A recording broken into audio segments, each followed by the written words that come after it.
Hey, welcome back to the podcast. Today I am joined by Kristin. She is the owner and founder of Gold Coast Doulas in Grand Rapids, Michigan. She is an elite certified birth doula, a newborn care specialist, a childbirth educator, and an elite certified postpartum doula. She is the co-author of Supported, Your Guide to Birth and Baby, and the host of Ask the Doulas. She is a mom of two and bonus mom to one. So today, Kristin and I are really going to be talking about doulas and a postpartum doula specifically. But Kristin, can you first tell everybody here, kind of give a definition of what a doula is in case that's new to them and they don't know?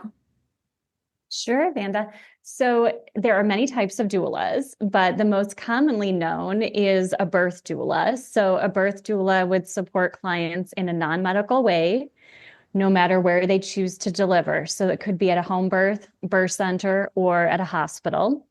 And all types of doulas, whether it's a bed rest doula, a postpartum doula, or a birth doula, provide support in three primary ways. One would be education or resources. So recommendations of everything from a prenatal yoga class in your area to a pelvic floor physical therapist to a mental health therapist. And then emotional support and coaching through labor, through the postpartum journey, and certainly for bed rest support through the stress of being on bed rest. So can you And then, oh, go ahead. Oh, you go ahead. I was just going to say the other way is physical support. So in labor, we provide different comfort measures and hip squeezes, counter pressure. We show partners how to do some physical support. Mhm. We also know different positions to labor and deliver in. And then that physical support when it comes to the role of a postpartum doula could be anything from running a vacuum during the day to a light meal preparation, some household tasks, sibling care, and obviously newborn care. And it also includes feeding support for both the role of a birth doula and a postpartum doula. So help with the first latch, or in the postpartum role, help with pumping or certainly formula feeding. I think that one thing I wanted to come back to that I think is so helpful is doulas knowing different birth positions and just different strategies to use during birth, because I think that unless you really dig in and advocate for yourself and are doing like your own research, um, traditionally what we see on TV, in movies that we hear talked about the most is like just a traditional birthing position. Um, and we might see, a few different strategies or a few different tools that can be used during birth, but it's mostly just one thing. And there are so many different options out there. So I think that in itself is super valuable, to have that support. And then, Exactly, no matter where you deliver. And if labor stalls, we know different techniques. If baby is malpositioned, we know some different techniques to try to turn baby. mhm. Yeah, and that would definitely, I feel like, reduce more medical interventions from being needed. And that's one of the scary things when you're a mom and you're about to give birth, especially if it's your first baby.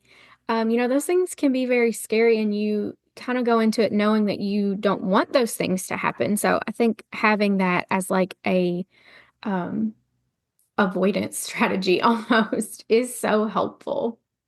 Absolutely. So for postpartum doulas, I think this is so neat. I know, like you said, that's kind of not the most common type of doula that people know about. And I think it would be great to have a postpartum doula. I didn't have that with any of my babies, but I can see how valuable it would be. And I'm curious, what does a schedule kind of look like if you are someone that has a postpartum doula coming in? Like, how often are they there? How long are they there? Is it during the day, overnight?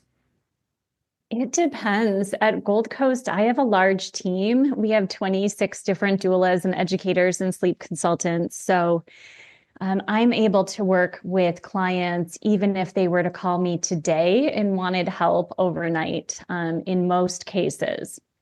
And so we might have multiple doulas in and out of a household. I have families who might want daytime support in addition to overnight, or who a typical either day or overnight schedule would often be 3 days a week during weekdays when their partner is at work.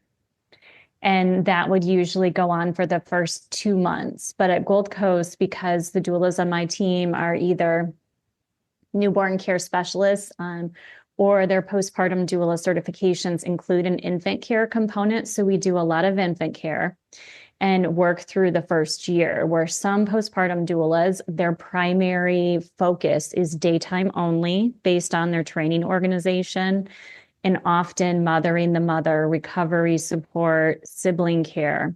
And they don't do as much work with babies as we do, and certainly not the overnight. So it depends on the doula that you're looking for and what their background is.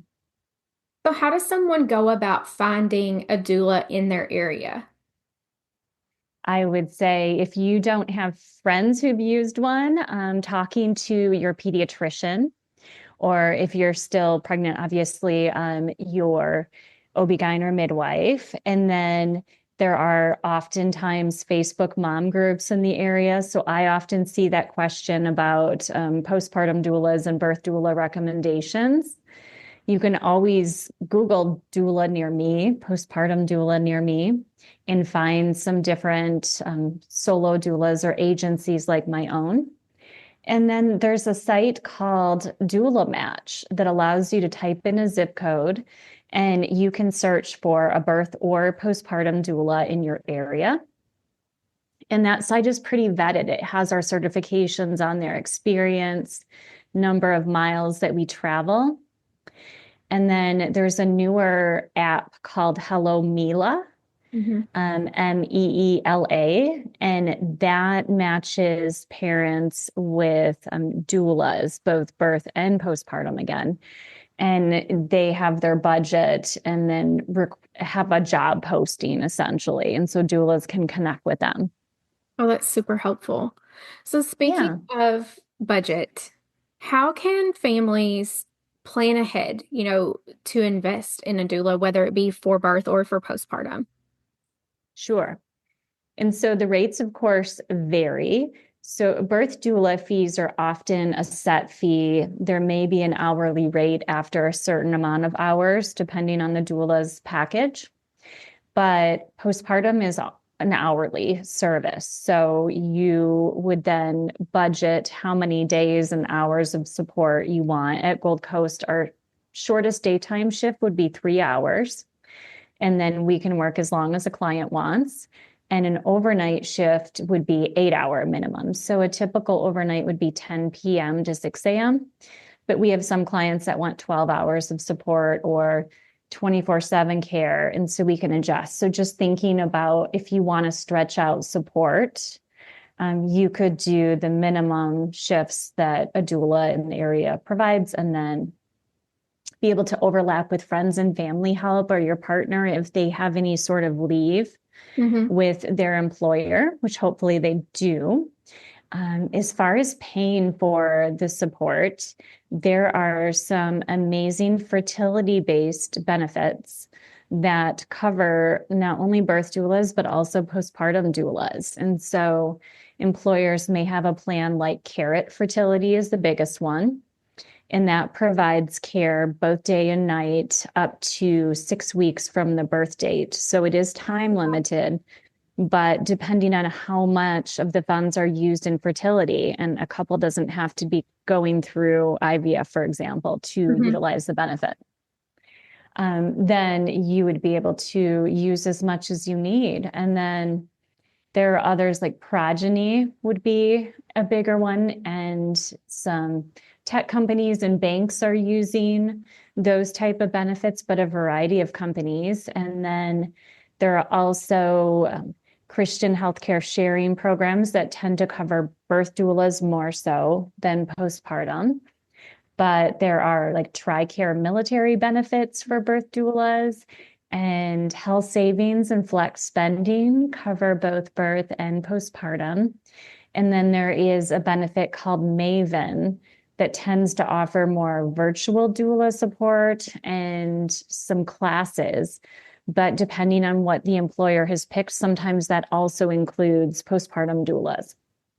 That's so neat. I know in our area, um, I'm pretty familiar with a particular Medicaid insurance provider, and they have actually, in the last 3 years, I think, started specifying that they will cover a certain number of doula visits, and it's split. There's, coverage for the birth, and then I can't remember off the top of my head, but there are a few number of visits postpartum that they will cover as well. And I thought that was so cool when I heard that because I think hopefully this is a trend that we're going to see over the next several years that more insurances and more employers will begin to offer this as part of their benefit package because I think it is so supportive and so helpful for moms. Yes, agreed. And Michigan is another state that covers Medicaid for doulas. As you mentioned, it is more of the birth support that does include follow-up Mhm. postnatal visits. So not necessarily all of the tasks. It's more on recovery support, resources, emotional support, but rather than, running a vacuum or doing the role of a postpartum doula, at least in my area. Yeah. But it is so helpful, even to have someone there to ask questions of and make sure that, take a look at the latch and, process the birth. That is so helpful. And having that covered, as you mentioned. Yeah. Another way to go Oh, ahead. sorry. I was just going to ask if you find that a lot of postpartum doulas have either additional training or also certifications in breastfeeding support. Like, are they typically also lactation consultants or just have further education so they can help, with breastfeeding as well? Great question. So it depends. All of our birth doulas and postpartum doulas are trained in basic feeding support. Mhm. So as far as a CLC or the highest designation, IBCLC, I would say four of my postpartum doulas have those additional certifications. And then I have a nurse IBCLC on our team that does home visits. So Mhm. if there's an issue that has a medical need, like supply, for example, or mastitis or thrush, then or tongue tie, you would need an IBCLC. And there are some postpartum doulas that are also, international board certified lactation consultants, Mhm. but there are many that are either a certified breastfeeding educator or a certified lactation consultant to CLC. So on my Yeah. team, we do have some CLCs. So clients would be able to ask non-medical questions and get additional support that the rest of our team may not have that extensive training on.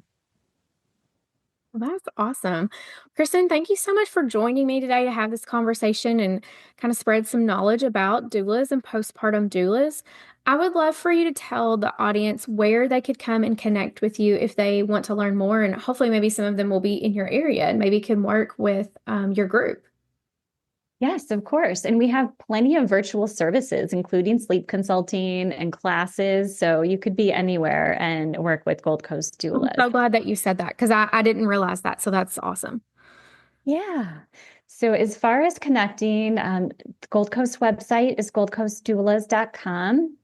And my book site, Supported Your Guide to Birth and Baby, is supportedbook.com.